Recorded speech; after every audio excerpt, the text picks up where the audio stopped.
जंगल में एक बहुत पुराना बरगद का पेड़ था। उस पेड़ पर घोंसला बनाकर एक कौवा कव्वी का जोड़ा रहता था। उसी पेड़ के खोखले तने में कहीं से आकर एक दुष्ट सर्प रहने लगा। हर वर्ष मौसम आने पर कव्वी घोंसले में अंडे देती और दुष्ट सर्प मौका पाकर उनके घोंसले में जाकर अंडे खा जाता। एक बार जब कौवा व कव्वी जल्दी भोजन पाकर शीघ्र ही लौट आए तो उन्होंने उस दुष्ट सर्प को अपने घोंसले में रखे अंडों पर झपटते देखा। अंडे खाकर सर्प चला गया। कौवे ने कव्वी को ढाढ़स बंधाया, प्रिय, हिम्मत रखो। अब हमें शत्रु का पता चल गया है, कुछ उपाय भी सोच लेंगे। कौवे ने काफी सोचा विचारा और पहले वाले घोंसले को छोड़ उससे काफी ऊपर टहनी पर घोंसला बनाया और कव्वी से कहा, यहाँ हमारे अंडे सुरक्षित रहेंगे। हमारा घोंसला पेड़ की चोटी के किनारे निकट है और ऊपर आसमान में चील मंडराती रहती हैं। चील सांप की बैरी हैं। दुष्ट सर्प यहाँ तक आने का साहस नहीं कर पाएगा। कौवे की बात मानकर कव्वी ने नए घोंसले में अंडे सुरक्षित रहे और उनमें से बच्चे भी निकल आए। उधर सर्प उनका घोंसला खाली देखकर यह समझा कि उसके डर से कौवा कव्वी शायद वहां से चले गए हैं, पर दुष्ट सर्प टोह लेता रहता था। उसने देखा कि कौवा कव्वी उसी पेड़ से उड़ते हैं और लौटते भी वहीं हैं। उसे यह समझते देर नहीं लगी कि उन्होंने नया घोंसला उसी पेड़ पर ऊपर बना रखा है। एक दिन सर्प खो से निकला और उसने कौवे का नया घोंसला खोज लिया। घोंसले में कौवा दंपति के 3 नवजात शिशु थे। दुष्ट सर्प उन्हें एक एक करके घपाघप निगल गया और अपने खो में लौटकर डकारे लेने लगा। कौवा व कव्वी लौटे तो घोंसला खाली पाकर सन रह गए।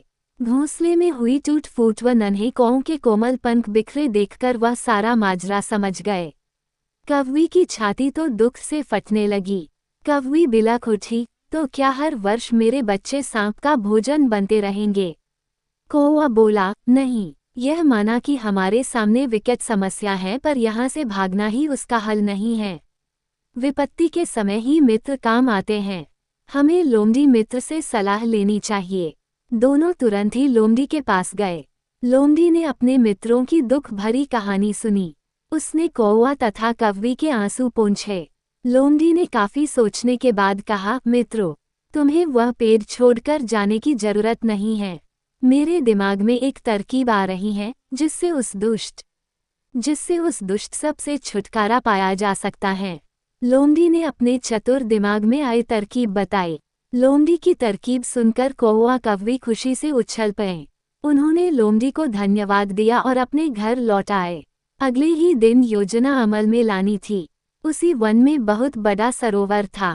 उसमें कमल और नरगिस के फूल खिले रहते थे।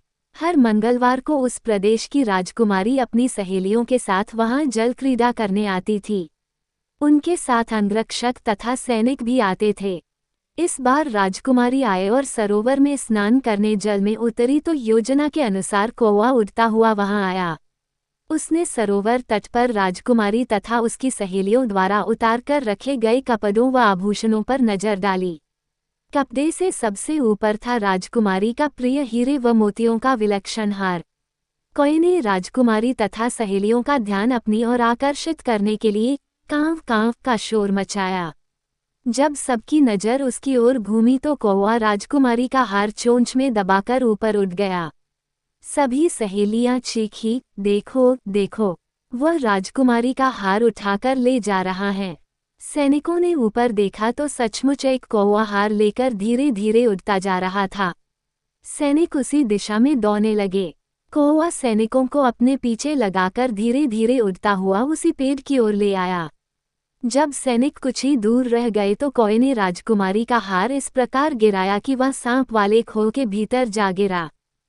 सैनिक दौड़कर खो के पास पहुंचे। उनके सरदार ने खो के भीतर झांका। उसने वहां हार और उसके पास में ही एक काले सर्प को कुंडली मारे देखा। वह चिल्लाया, पीछे हटो, अंदर एक नाग है। सरदार ने खो के भीतर भाला मारा। सर्प घायल हुआ और फुफकारता हुआ बाहर निकला। जैसे ही वह बाहर आया, सैनिकों ने भालों से उसके टुकड़े टुकड़े कर डाले।